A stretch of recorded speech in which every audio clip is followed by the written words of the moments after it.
lorsque la femme doit aller se tremper au mikvé. Comme on l'a déjà dit quelques fois, avant de se rendre au mikvé, il y a toute une procédure qui s'appelle la khafifa, et dans laquelle la femme se nettoie bien pour être sûre qu'elle est complètement propre, et que lorsqu'elle va se rendre ensuite au mikvé, il n'y aura aucune séparation, aucun écran qui se situera entre sa peau et l'eau du mikvé.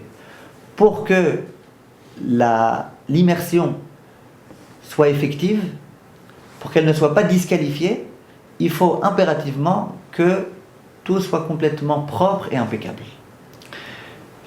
Et comme on l'a dit aussi l'autre fois, la chose la plus importante dans la khafifa, c'est de faire en sorte que les cheveux soient bien peignés, de sorte à ce qu'il n'y ait aucun nœud qui se situe à cet endroit-là.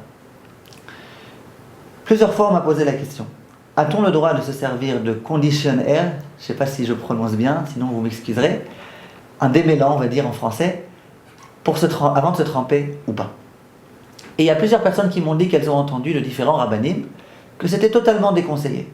Shampoing, oui, démêlant, non. Alors réfléchissons un tout petit peu au problème qu'il peut y avoir. Si on me posait la question par exemple, a-t-on le droit de mettre du gel, de se faire une petite mèche comme ça, avant d'aller se tremper au mikvé? Là, vous êtes d'accord avec moi que c'est interdit. Parce que ce qu'on cherche, c'est à ce que l'eau puisse rentrer entre chaque cheveu. Si je mets du gel, le gel, il colle les cheveux l'un à l'autre, et au contraire, il constitue lui-même quelque chose qui va empêcher à l'eau de rentrer. Donc se servir de gel ou de lac ou de choses de ce genre-là avant le mikvé, ça non. Si vous voulez après le mikvé, c'est autre chose, mais pas avant. Donc ça c'est clair. Moi je conseillerais même quelques jours avant le mikvé de ne pas se servir de lac ou de gel si on sait très bien qu'ensuite on aura beau se servir de shampoing et d'autres choses, malgré tout l'effet du gel restera. Ce qui me semble est le cas dans pas mal de situations. Donc gel, ça on interdit, c'est clair. Le jour du mikvé, il y a pas mal de minagim qui consistent à dire qu'on n'a pas le droit de mettre de pommade sur la peau. De quelle pommade s'agit-il? Je précise, il s'agit d'une pommade qui laisse ses traces sur la peau. Ça veut dire qu'on a beau essayer de la rentrer à l'intérieur, malgré tout, il reste une fine pellicule sur la peau. Cette pommade, c'est aussi interdit d'après pas mal de coutumes de la mettre le jour où on va se tremper. La question qui se pose, c'est le conditionnaire.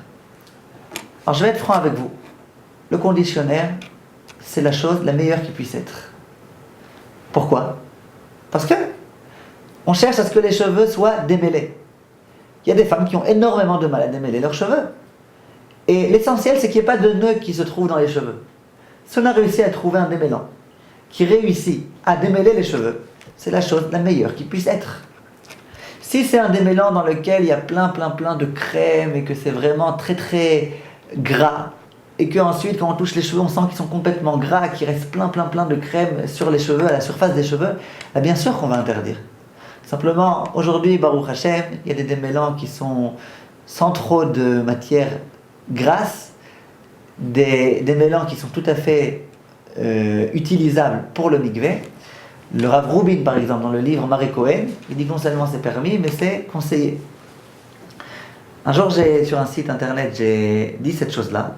J'ai dit à une personne qui posait la question, a-t-on le droit de se servir d'un démêlant? Je lui ai dit, c'est permis. Après, elle m'a écrit en me remerciant 1000 fois combien je l'ai aidée, parce que pendant tellement d'années, elle a du mal à se peigner les cheveux le jour du mikvé, et grâce à cet enseignement-là, elle pourra le faire comme il se doit. Donc cette halakha-là doit être claire.